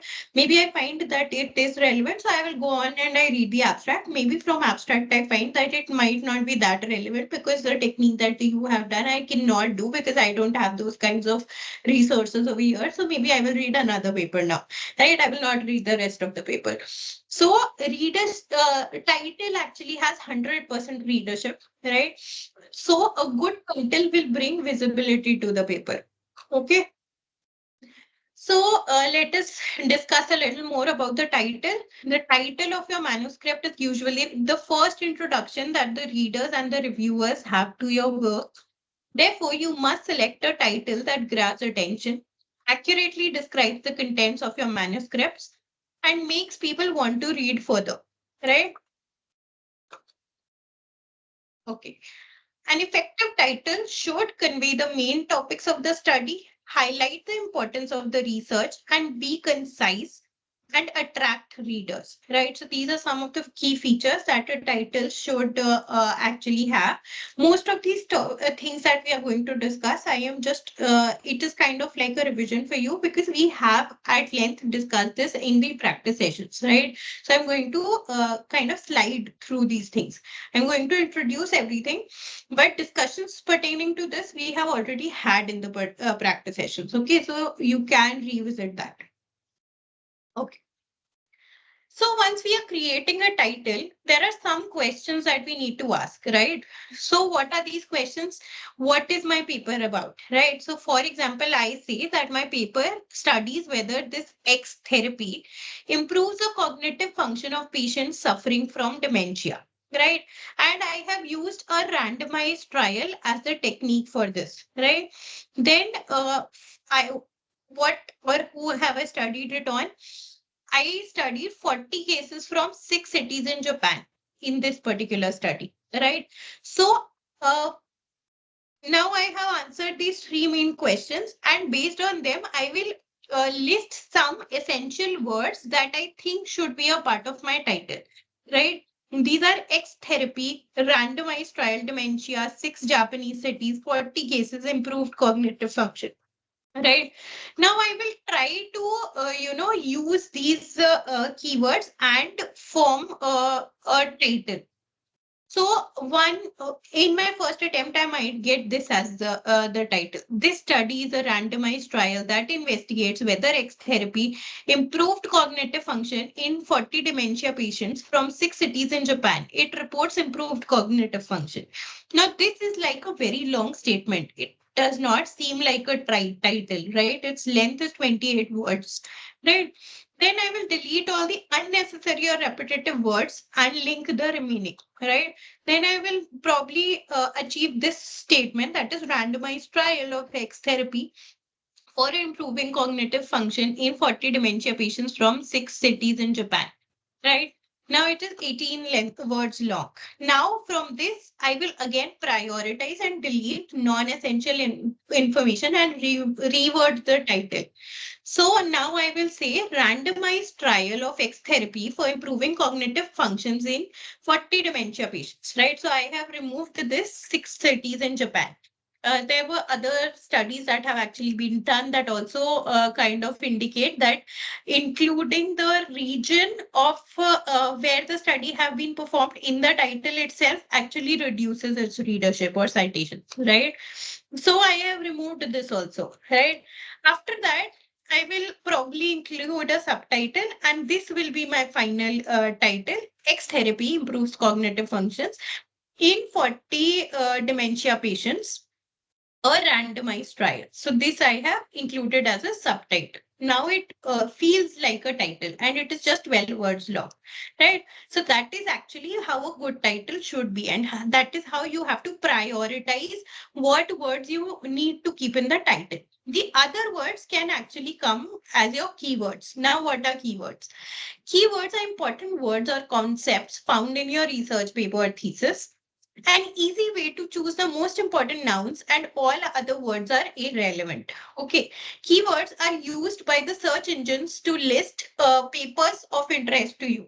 So these keywords are actually words that act as indexes, right? That index your paper, or that find your paper. They are tags that will go and fetch your paper, right? So whatever is already given in your title are already keywords, right? Apart from that, you have written your abstract, you can also list some more keywords which were not a part of your title, right? So in addition to what is already given to your title, even if somebody searches for these words, they will still probably be shown your paper, right? So it is an additional opportunity for you for people who are searching for similar things to actually find your paper, right? So a manuscript title might be region specific neuronal degeneration after okaidic acid administration, right? Now, what would be poor keywords for this? Neuron, brain, OA, that which is an abbreviation. So abbreviations are always poor keywords, right? So because neuronal has already been said, right? Then region specific neuronal degeneration also has been said. Signaling might be this might be the only one that is relevant, right? What are better keywords? Neurodegenerative diseases, CA1 region, which is one particular region in the hippocampus of the brain, right? Then hippocampal okaidic acid, neurotoxins, MAP kinase signaling system, cell death. In this also there is one repetitive one, that is okaidic acid, which has already been given in the manuscript title, but the others are good keywords, right? So they can be considered as better keywords, right? Now, as we have talked, keywords are going to actually index your research paper. So yeah, that I have already said. Now, what is the order of writing a research paper, right? So first, anybody will not start with writing the title. Title is actually the thing that is, formulated in the end after you have written your entire study. Now you know what is the format of your paper, right? Now you have written your abstract, that summary also. After that, from the abstract, you will further narrow down what are the keywords and further formulate, even a concise and informative title. So title will come in the end. Abstract will come just before the title, right? What will you begin writing with? Your methods, right? So first uh, anybody while writing a research paper first will write the methods, material methods, because that you already have, right? It is just whatever protocols you have followed, whatever equipments you have used, whatever instruments have been used, you just have to write that down, right? So you already have that data, you have to write it. Then you will write the results. Again, you have data, you just have to put it correctly, right? Then introduction. For introduction, you will have to go back to review the literature, right? Then you will have to formulate the introduction in such a way that you are giving, starting on a broader level. You are starting with given, then new, right? You are building a story so that the readers are focused, etc. Right? After that, after you have stated your question and everything, you will come to the discussion, and now you will say that, okay, these were the results that I obtained. I think that these results mean this, and I think this is how they are actually answering my question. And along with this question, I think it could have this impact also, right? After all this is done, you will write an abstract, which will be a summary of all these things, right? And then in the end, you will write the title, right? So what is the order of writing a research paper? First, we have to create regular time blocks for writing as appointments in your calendar and keep these appointments, right? It is very, very important because it is one of the most tedious tasks, right? Writing what you have done. Then create a detailed outline and discuss it with your mentor and peers. Okay. Be meticulous and accurate in describing materials and methods. So first we will do materials and methods. Then be clear and concise and objective in describing your results. Then we do the results. Interest your reader in the introduction section by signaling all its elements and stating the novelty of the work. Then comes the introduction. Then present the principles, relationships, and generalizations in a concise and convincing tone. Comes the discussion. Okay. And revise your paper through critical reading, receive feedback, and revise again. So this will be, the actual revisions or discussions that you are having with your peers or reviewers, etc. Okay. When we talk about the method section, what does it mean? It basically describes actions to be taken to investigate a research problem and the rationale for the application of the specific procedures or techniques to use to identify, select, process and analyze the information applied to understanding the problem, thereby allowing the reader to critically evaluate studies' overall validity and reliability. Right? So we have already discussed this in a more simpler, perspective also. So what is methods? In methods, you will actually state that these are the experiments I have done. This is how I have done it. This was a particular instrument I used for analysis.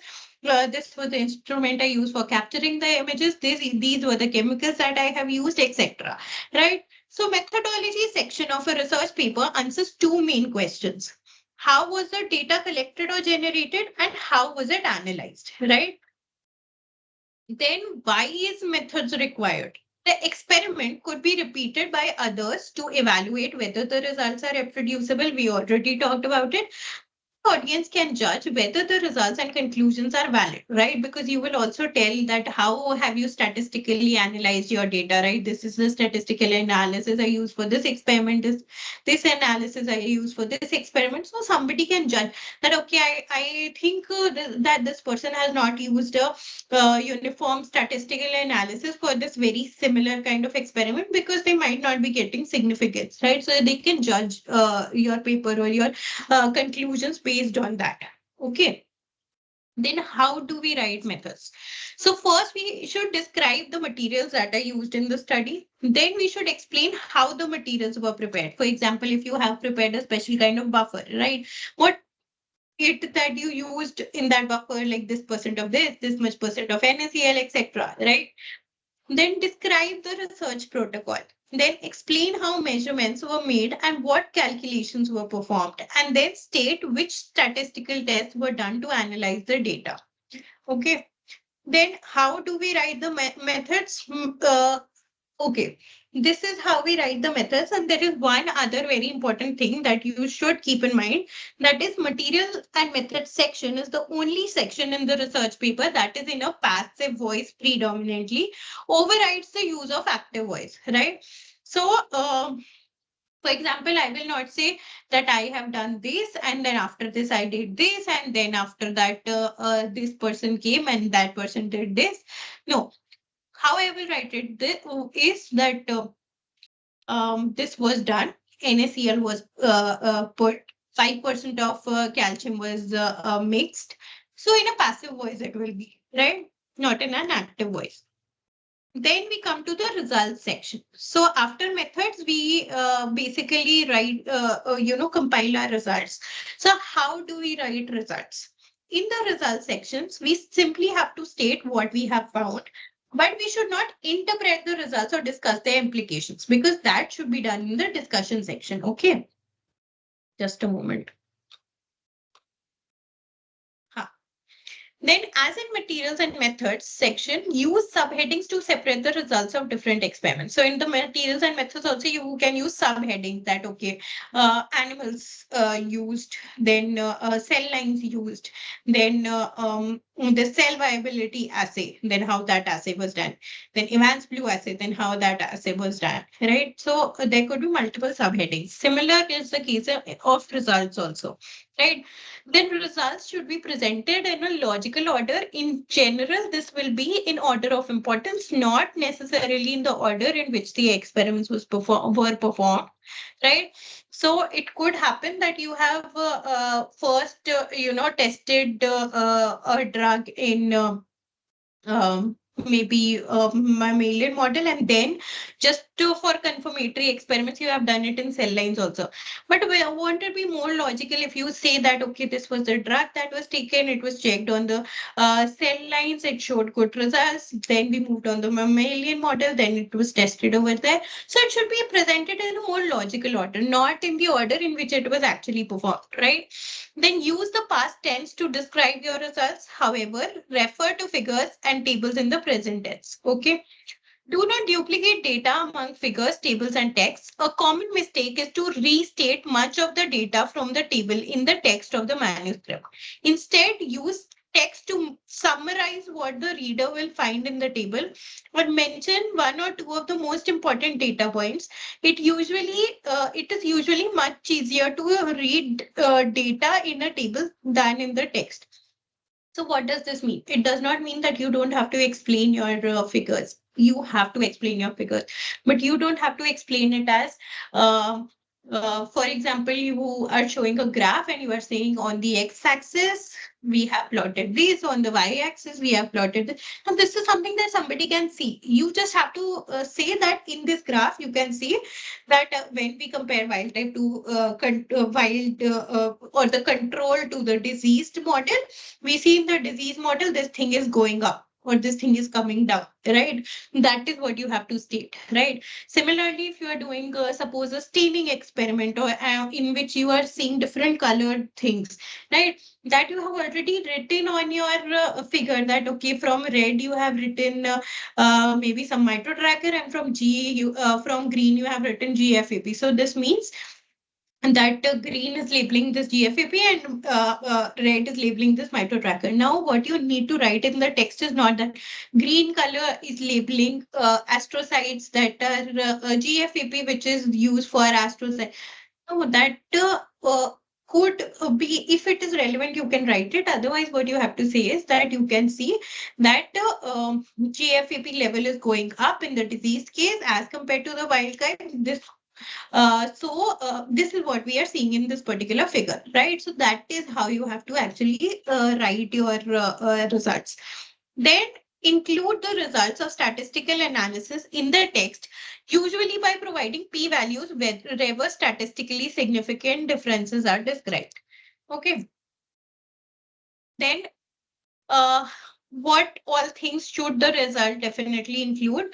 It should definitely include an introductory context for understanding the results by restating the research problems and undermining your study. So last you talked about your research problem was in the introduction. After that came a very long section of materials, right? After that, somebody might have been a little disconnected.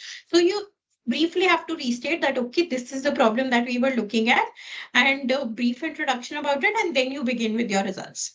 Then inclusion of non-textual elements such as figures, charts, photos, maps, tables, etc. to further key findings if appropriate. Then a systematic description of your results, highlighting for the reader observations that are most relevant to the topic under investigation. All right. Then the page length of your results section is guided by the amount and types of data to be reported. A short paragraph that concludes the results section by synthesizing the key findings of the study. Then, when we talk about non-textual elements, because this is essentially, sometimes there are graphical abstracts and all also, but this is essentially the only segment, the results section is the only section in the paper that is definitively going to have non-textual elements, right? So what are these going to be? Each non-textual element must have caption consisting of number and a title, right? So, for example, figure A, table 1, etc. Okay. And figure A, then what does it represent? Table 1, what does it represent? The number of the figures, tables, graphs, etc. in the text should explicitly reference the item. If the non-textual element within the research is not adapted from the another source, but totally your own creation, say so. Okay. Otherwise, you must cite where you have found the original one. For example, you might have looked at some book in which some, cell cycle was drawn, cell division cycle representation was drawn, and after looking at that you have drawn it, right? So you will say adapted from this book, right? So you will cite that book. That is how it should be done.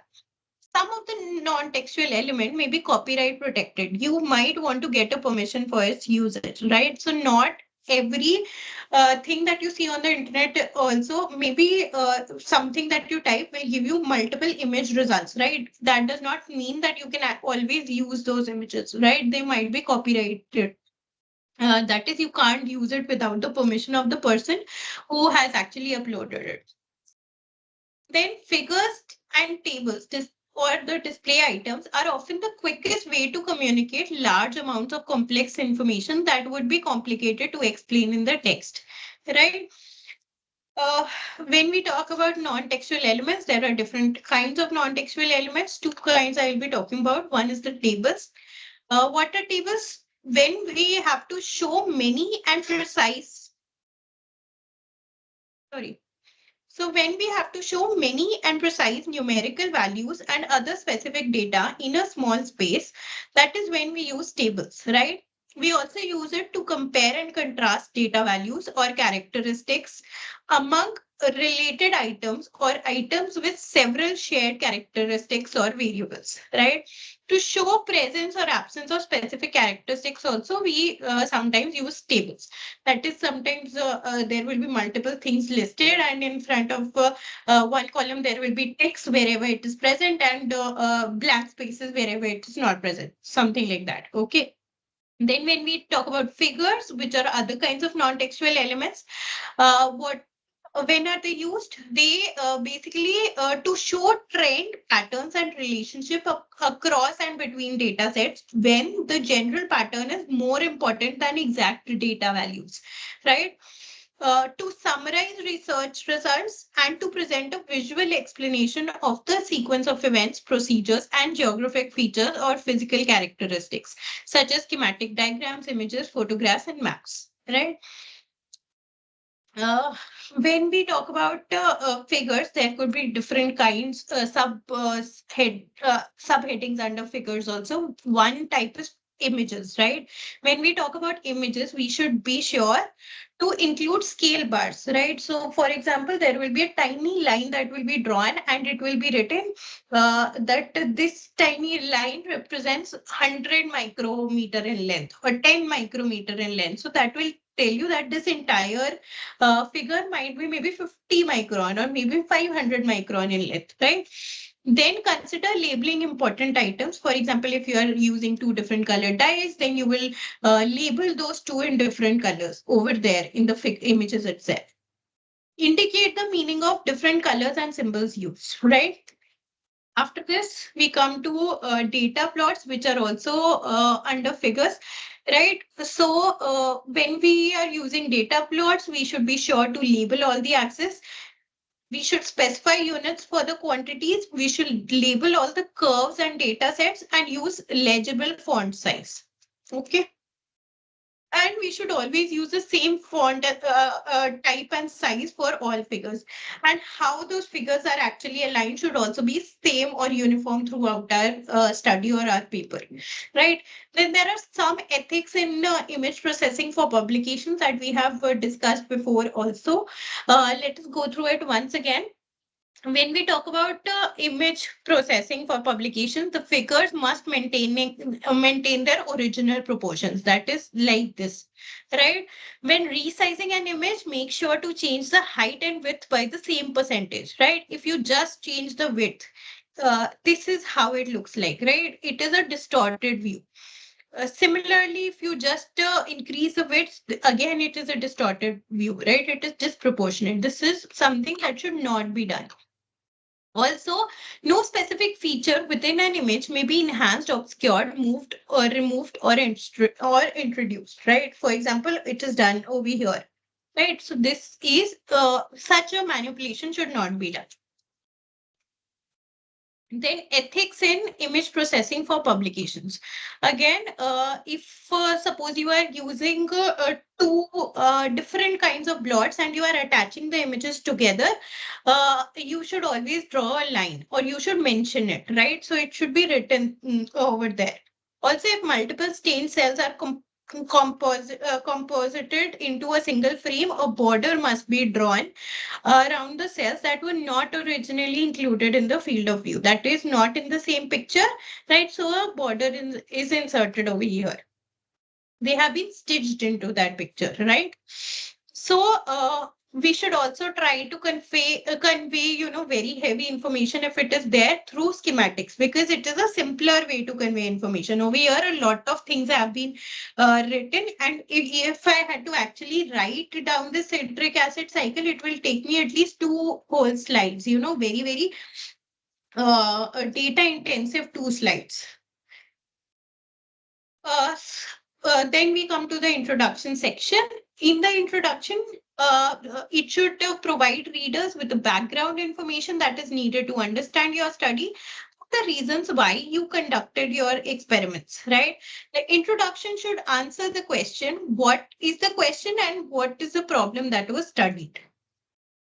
When we are writing this introduction section and the background for this section, we should make sure that there is, some balance between our citations. So our citations or the references that we are taking should be well balanced. If the experiments have found conflicting results on the question, you have cited studies of both kinds of results, right? So it should not just favor what you are questioning. Even if other kinds of studies are equally prevalent in the field, you should mention that also. Okay, upfront you should be very clear about it. Then it should be current, that every field is different, but you should aim to cite references that are not more than 10 years old if possible. Although, be sure to cite the first discovery or mention in the literature, even if it is older than 10 years, right? So whatever or whoever first stated what you are trying to do, you will obviously mention that. Apart from that, you will mention the more recent or current studies, right? Also, it should be relevant. This is the most important requirement. The studies you cite should be strongly related to your research question. Okay. Also in the introduction section, as we said, we dial down from a broader perspective to a narrower perspective. So we will begin with a general statement and then we will narrow down to specifics and then we will pin down to the question that is being investigated. So it is very analogous to how we write an address, right? So in a postal address, first you will tell what most people might know. That is, we are from India, right? So somebody in Europe might not know what is Uttar Pradesh or what is Kanpur, right? But they might know what is India. So you will say, I am from India. I am from a state, Uttar Pradesh. So this means that Uttar Pradesh might be a state in India, right? In that I'm in this, from this district, from this town, from this street, and I am at this staying at this house, right? And this is my name, right? So this is the most likely possible way for somebody else who is unaware of my name and where I am staying to actually find me out. Okay.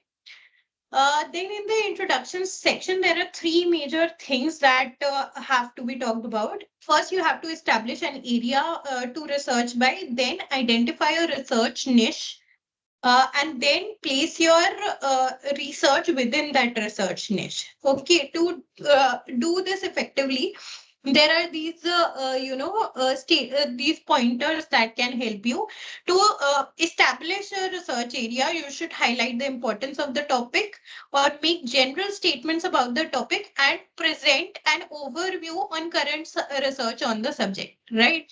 Then you have to identify a particular niche in the area. For example, area to research is cancer.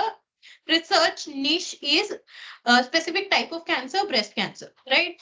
So opposing an existing assumption, revealing a gap in existing research, formulating a research question or problem, and continuing a disciplinary tradition.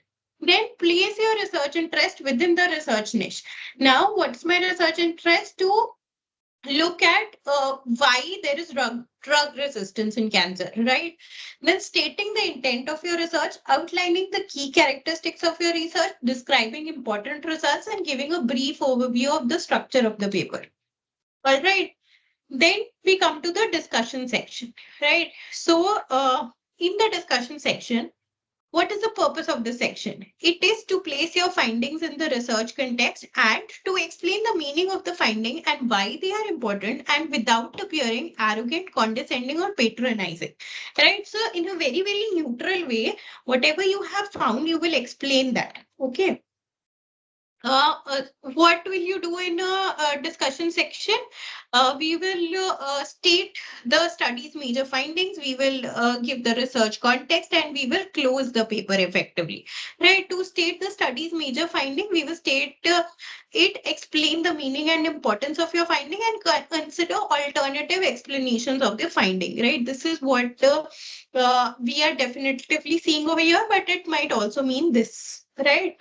Then we will place it in a research context, that is, compare and contrast your findings with those of other published results, explain any discrepancies and unexpected findings, State the limitations, weaknesses, and assumptions of your study. Okay. So before somebody else is coming and critiquing you, you will definitely know what is missing in your work or what could have been done other than this, or what can be done after this. So you know the limitations, you know what assumptions you have made, and you know the weaknesses. You might as well state it in your paper, right? Then, closing the paper, summarize the answers to the research question, indicate the importance of the research work by stating applications, recommendations, and its implications, right? Then we come to acknowledgements. That is, we thank all the people who helped with the research but did not qualify for authorship, and those who provided intellectual assistance, technical help, or special equipments or materials, funding body for research grants, if that is applicable, right? Then references, that how you should reference, we should establish the origin of the ideas. As we talked about, we should justify claims. The reference should also provide a context for your work and show that there is interest in your field of research, right? You are not working on something that nobody else is working on, right? Your topic should be unique. It should not overlap with somebody else's topic, but or it should not be the same as somebody else's topic. It can overlap, right? But you should be working on something that is relevant, right? Other people also want to know answers or have answers for your field. Never cite a publication based on what you have read in different publication, right? Such as a review, or based on only the publication's abstract. These may mislead you and the readers. Read the publication itself before you cite it, and then check the accuracy of the citation again before submitting your manuscript. So that is it for the revision section. There is one important thing that I have actually not discussed because I did not really have the time to include it over here. Just a moment. Yeah, so I did not really have the time to include how we write and how we formulate a research proposal. So people who are relying on this particular thing as one of your revision, revision lectures or revision classes, even if you watch the video, after that also I would recommend that at least that one thing you have to separately watch, right? How you write a research proposal. So briefly, the key points to remember during that is you have to keep in mind who you are pitching your research to.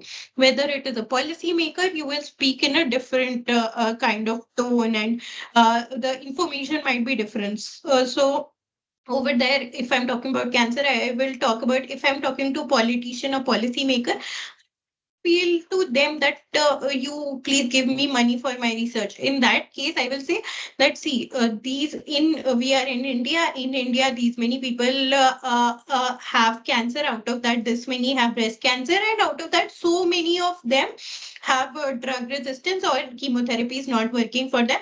So what I want to do is that I want to work towards solving this issue, right? So that what will that be? That will basically be my appeal for funding from policymaker. While on the other hand, if I have to maybe appeal to a research body such as SERB or DBT, what I will do, I will give them the exact scientific, citations and scientific question. I will explain them very nicely that, okay, so this is what has been done in the field. This is the current gap that I have found. For filling this gap, this is the objective that I have planned. These are my research objectives. For these research objectives, these are the requirements or the materials that I require. For these materials, I am asking for funding. So for to them, I will appeal in a different way, right? Similarly, even if I am presenting my data, if I'm presenting it to somebody at my home, right? So I will explain in a very layman's terms, right? So that they can understand because they are not from this particular, biological sciences background as I am. So I will explain it to them as a very everyday manner of fact. If I am explaining it to my professor, my PI, right, I will just state the results.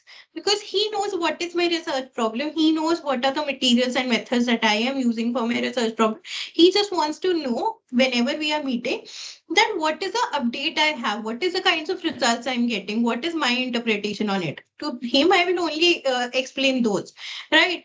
To maybe somebody in the department who does not know what I work on. First, I will have to tell that okay, this is what I work on. These are the experiments that I am planning, and maybe only a little bit of the results because that is not relevant for them, right? So you can go back and you can look at that lecture, read about that lecture, and that is it for today from my end. And thank you guys for attending the session. I hope you have a good exam if you have registered for your exam, that you do well in your exams, right? So read thoroughly for it. I think that even if you go through sir's lectures once, it might be more than sufficient for you to actually perform well in your exams, right? So that is it. Ma'am, can I Let me have just your number? no, that is actually not possible for me. Okay. I am although available on platforms, other social media platforms, not platforms like Instagram and all. I am over there, but I would rather that you don't, contact me over there. You can contact me on LinkedIn maybe, or you can have my email ID.